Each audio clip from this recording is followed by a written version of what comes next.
Okay, chapter 3. It's been 5 days since chapter 2. I've been looking forward to this, and I'm just going to start. It was a rimy morning and very damp. Rimy means covered with frost. I had seen the damp lying on the outside of my little window, as if some goblin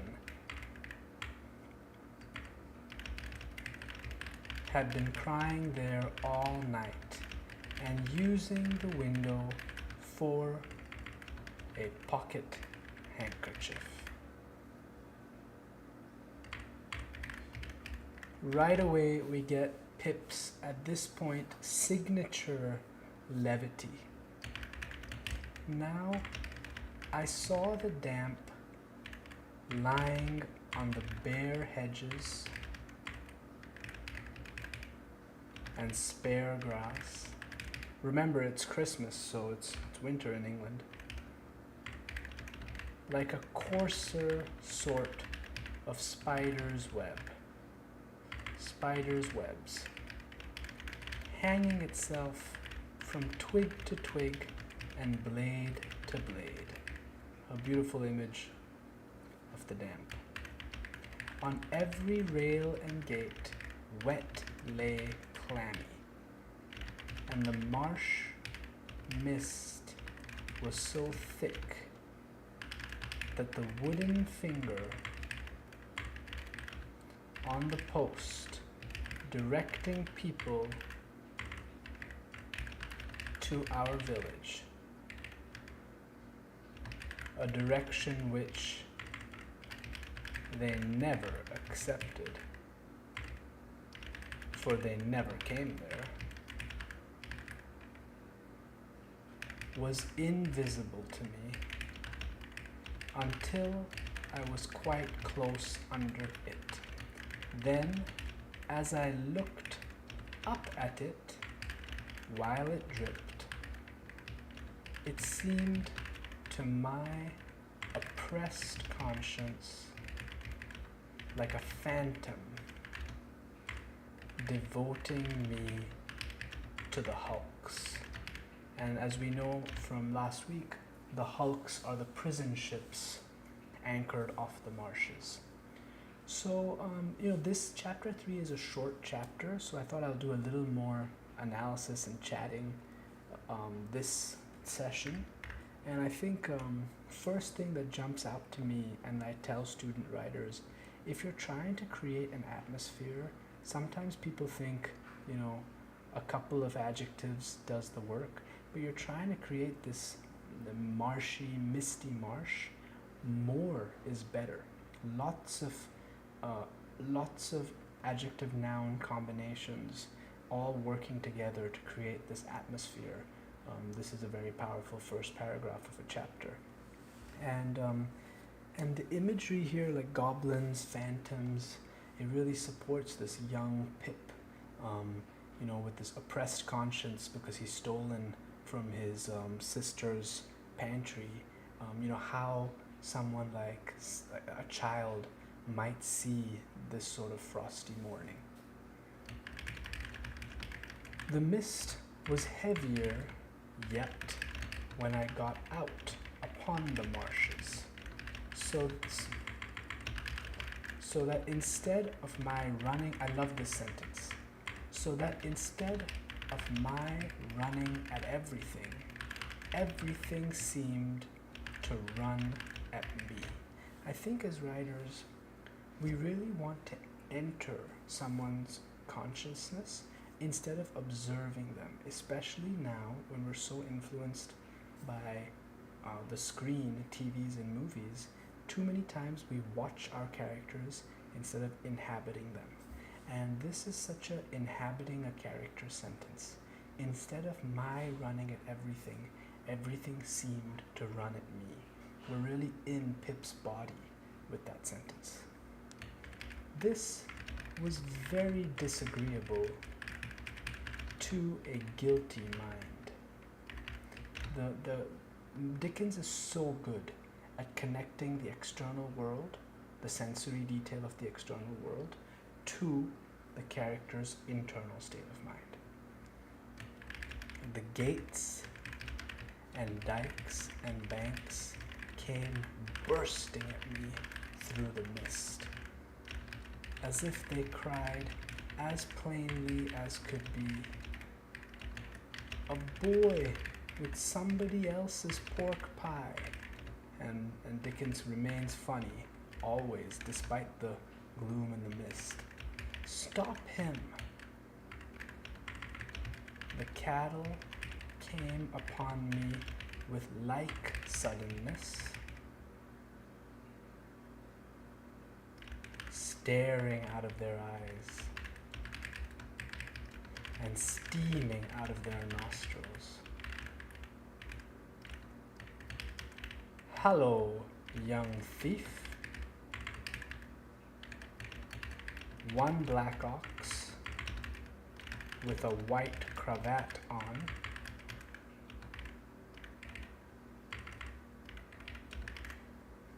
who even had, to my awakened conscience, something of a clerical air, fixed me so obstinately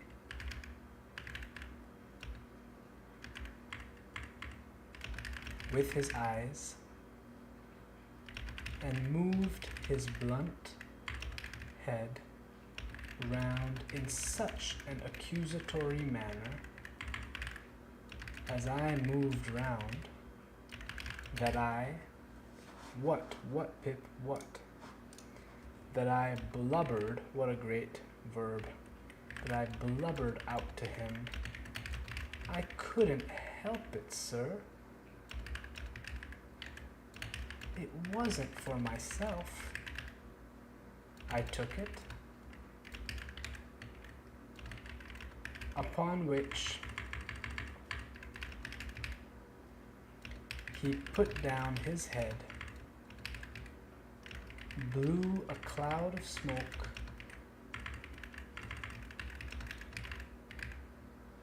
out of his nose, and vanished with a kick up of his hind legs and a flourish of his tail. Okay, this paragraph I'm going to have 0 typos. All this time, I was getting on towards the river.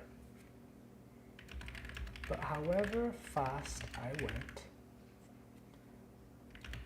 I couldn't warm my feet,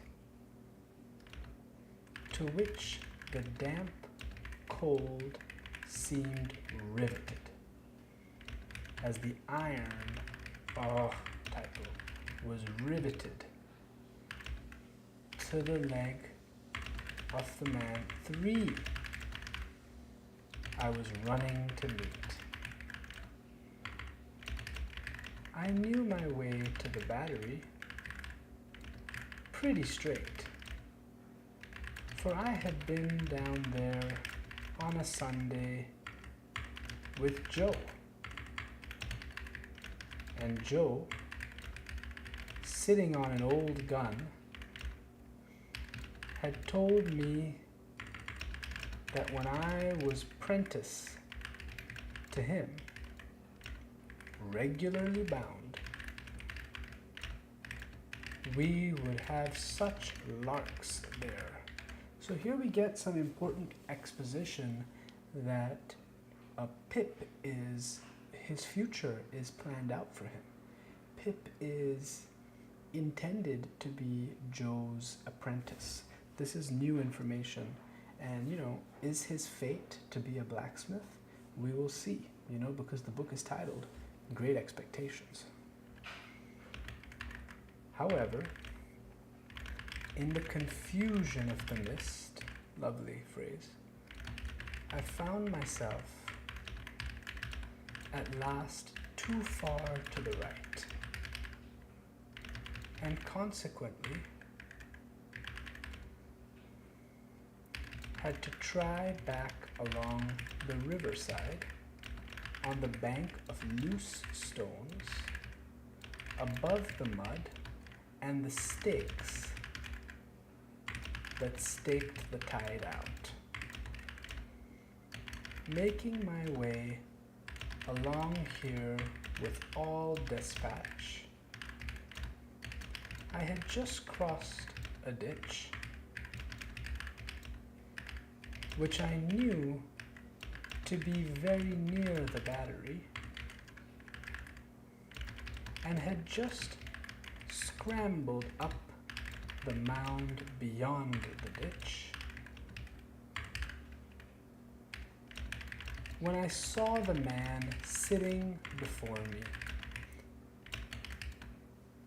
his back towards me, and he had his arms folded and was nodding forward, heavy with sleep. I thought he would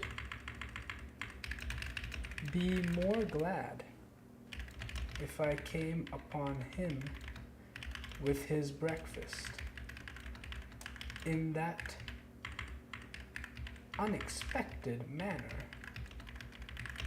So I went forward softly and touched him on the shoulder.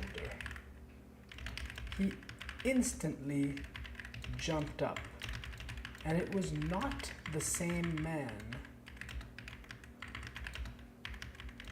but another man.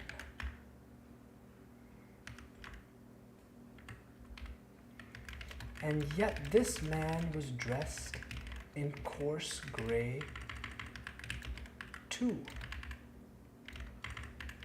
and had a great iron on his leg, and was lame and hoarse and cold, and was everything that the other man was, except that he had not the same face, and had a flat, broad-brimmed, low-crowned felt hat.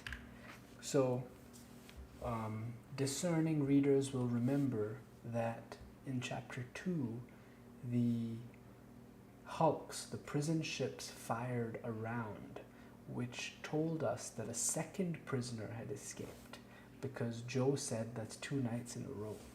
So this is the second escaped prisoner from the prison boats.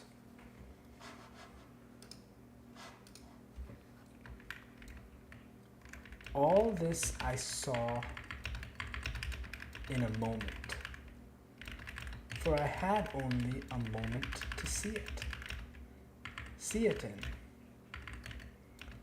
He swore an oath at me, made a hit at me,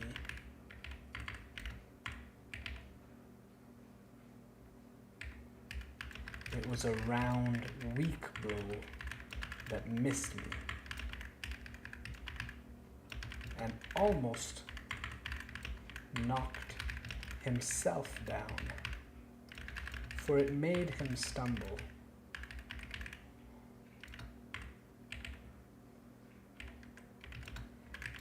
And then ran into the mist, stumbling twice as he went, and I lost him.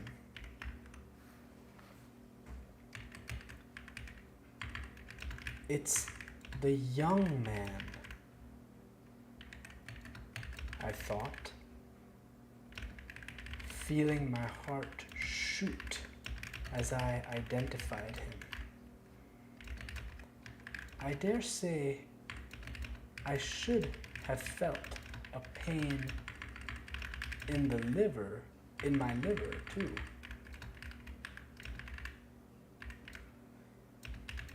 If I had known where it was.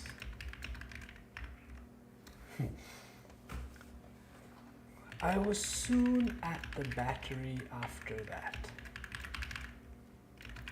And there was the right man.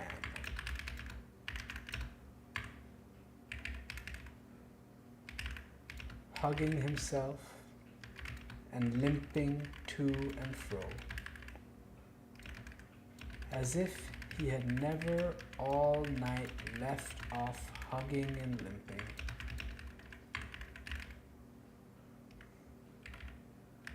Waiting for me. He was awfully cold, to be sure. I half expected to see him drop down before my face and die of deadly cold. His eyes looked so awfully hungry too, that when I handed him the file and he laid it down on the grass, it occurred to me he would have tried to eat it if he had not seen my bundle. He did not turn me upside down, this time to get at what I had, but left me right side upwards while I opened the bundle and emptied my pockets. "What's in the bottle, boy?" said he. "Brandy," said I. He was already handing mincemeat down his throat in the most curious manner.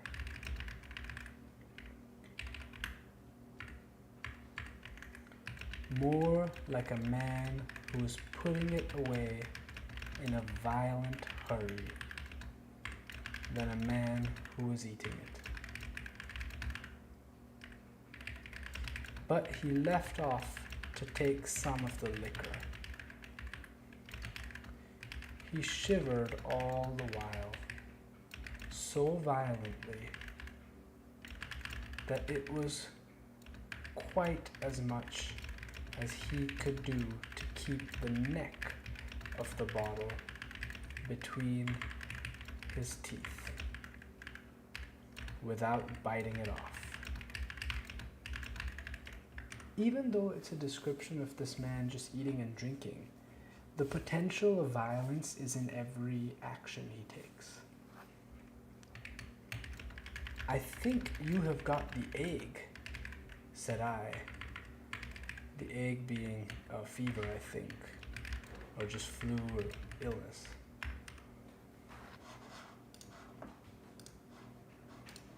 So our Pip is quite perceptive too. "I'm much of your opinion, boy," said he. "It's bad about here," I told him.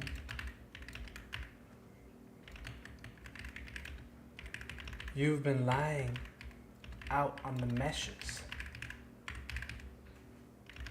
and they're dreadful aguish. Rheumatic, too.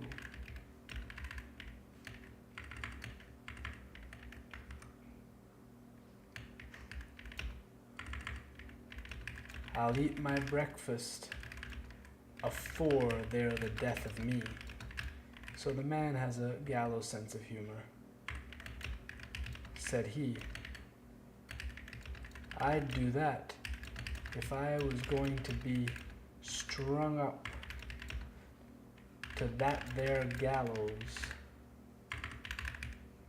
as there is over there directly afterwards. I'll beat the shivers so far, I'll bet you." So he's a tough guy. He was gobbling mincemeat, meat bone, bread, cheese, and pork pie, all at once, staring distrustfully while he did so at the mist all round us, and often stopping, even stopping his jaws to listen, very animalistic. Some real or fancied sound, some clink upon the river, or breathing of beast upon the marsh, now gave him a start. And he said suddenly,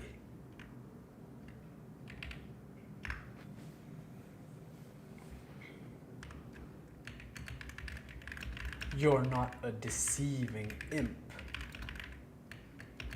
You brought no one with you?"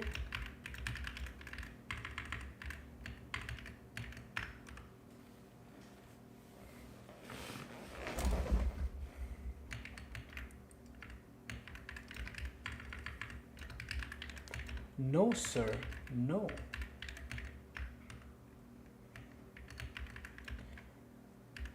"Nor give no one the office to follow you?"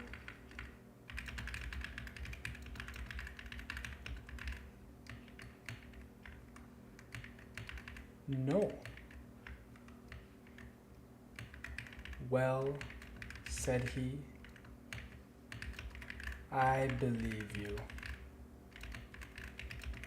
You'd be but a fierce young hound indeed, if at your time of life you could help to hunt a wretched varmint, so vermin, hunted as near death and dunghill as this poor wretched varmint is. So some more of that dialect by switching vermin for varmint. Something clicked in his throat, as if he had works in him, like a clock, and was going to strike.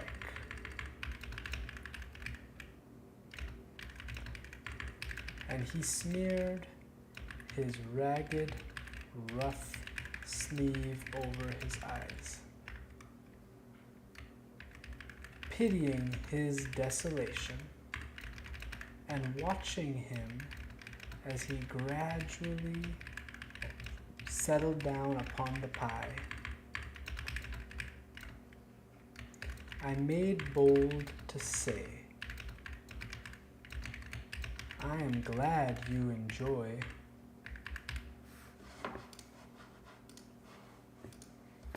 "I am glad you enjoy it. Did you speak?"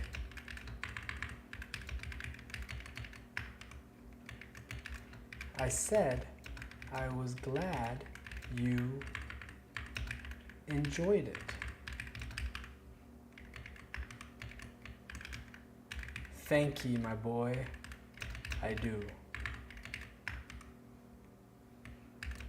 I had often watched a large dog of ours eating his food, and I now noticed a decided similarity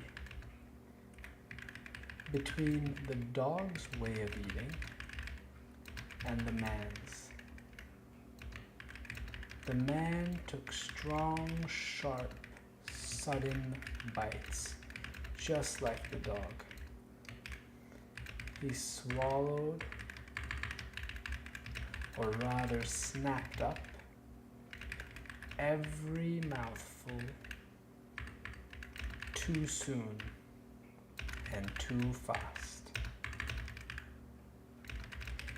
And he looked sideways here and there while he ate,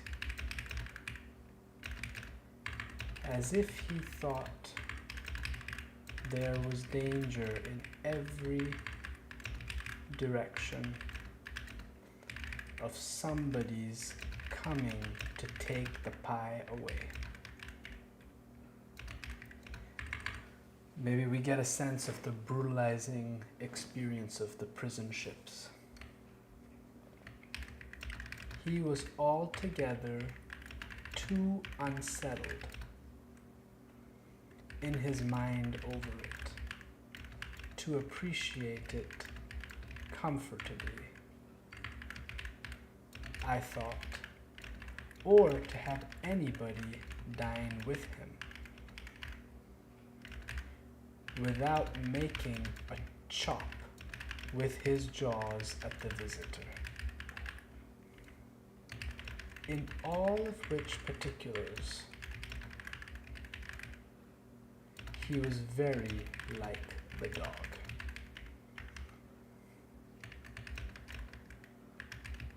I'm afraid you won't leave any of it for him, said I timidly. After a silence during which I had hesitated as to the politeness of making the remark,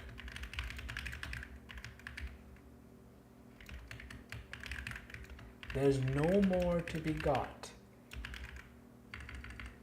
where that came from.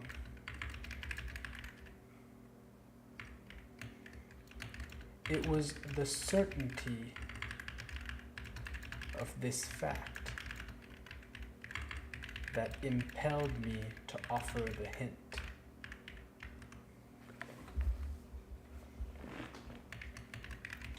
Leave any for him?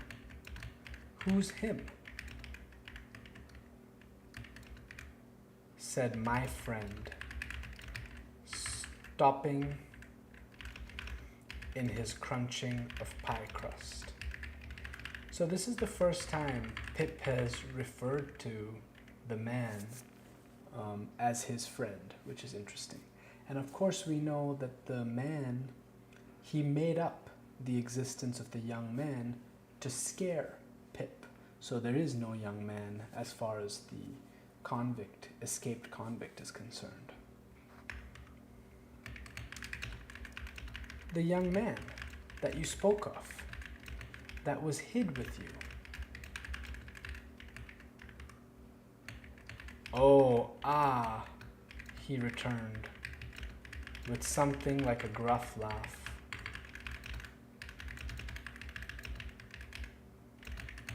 Him? Yes, yes. He don't want no wittles. Wittles for vittles. I thought he looked as if he did, said I.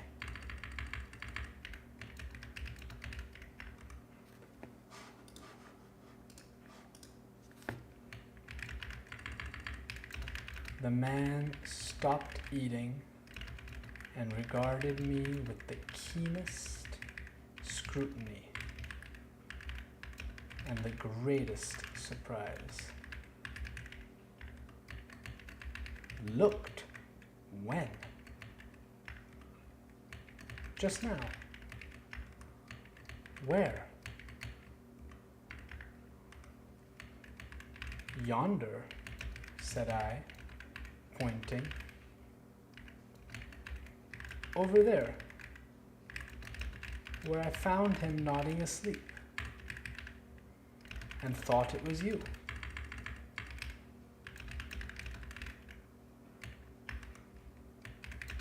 He held me by the collar and stared at me so that I began to think his first idea about cutting my throat had revived.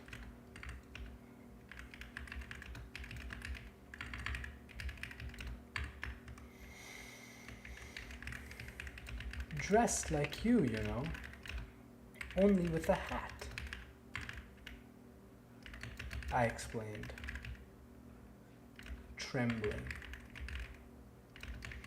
And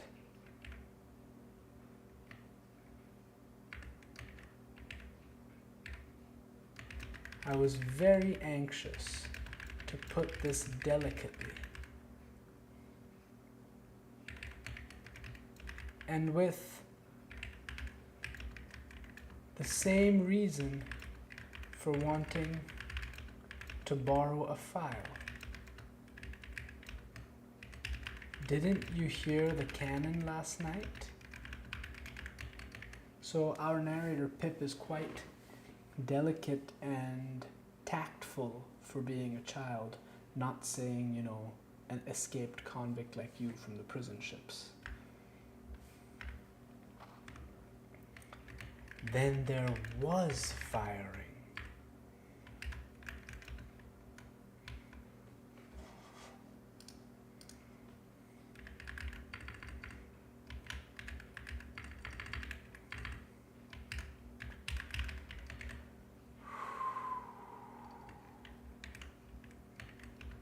He said to himself.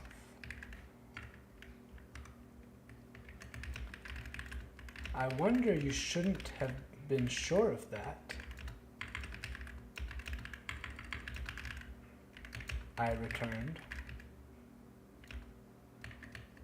For we heard it up at home. And that's farther away. And we were shut in besides.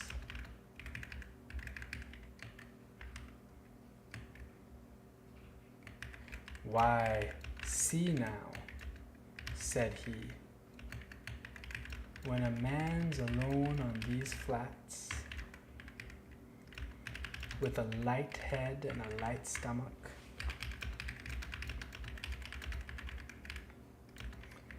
perishing of cold and want, he hears nothing all night but guns firing and voices calling. He sees the soldiers with their red coats,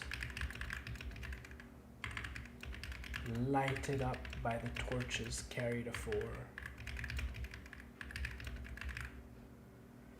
closing in round him. Hears his number called, hears himself challenged, hears the rattle of the muskets,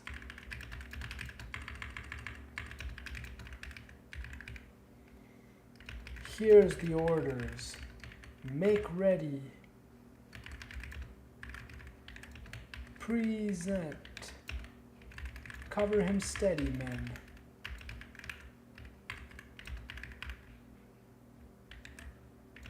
And is laid hands on. And there's nothing. Why, if I see one pursuing party last night coming up in order, damn 'em,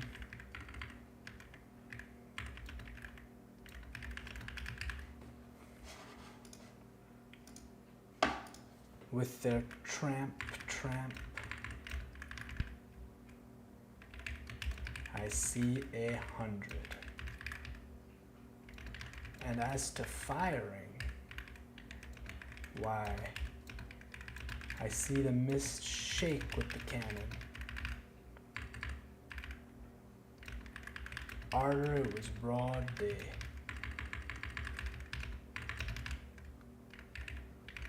But this man,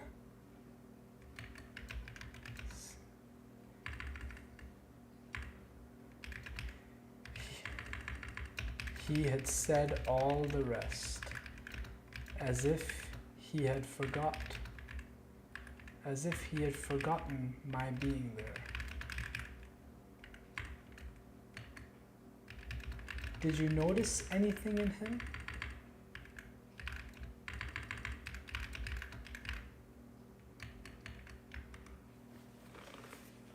Have some tea, try and, part of doing this, 59 chapters and 180,000 words is I also want to make sure I have good posture and type well.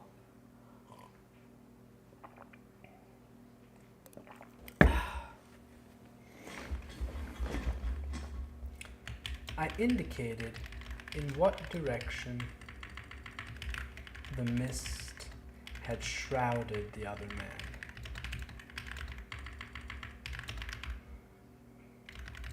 And he looked up at it for an instant. But he was down on the rank, wet grass, filing at his iron like a madman, and not minding me or minding his own leg, which had an old chafe upon it and was bloody, but which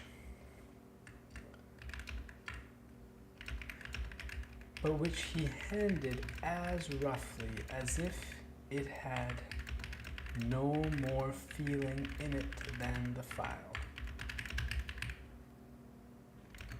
I was very much afraid of him. Again, now that he had worked himself into this fierce hurry.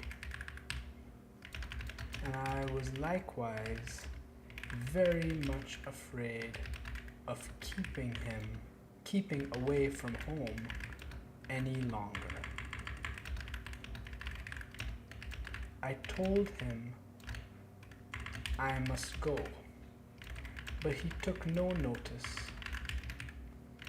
So I thought the best thing I could do was slip off. The last I saw of him, his head was bent over his knee, and he was working hard at his feather, muttering impatient imprecations at it and at his leg. The last I heard of him, I stopped in the mist to listen, and the file was still going. What an evocative image of losing the man in the mist, but the file is still going. That was it. That was our much shorter chapter than usual. And Thursday we'll continue with chapter 4. But I really think that this paragraph of a man alone on the flats and the soldiers and the guns firing, that is very voicey, and we really hear this man's fear on these cold marshes. And I think that the early opening really sets the tone for how frosty and cold it is, and we get a sense of what it might have been like to spend a night, a winter night out on those marshes. And we saw more of Pip being both tactful and intelligent and observant, and succeeding in his quest to get the man this food. Now we have to see when he returns home if his subterfuge and theft have been discovered.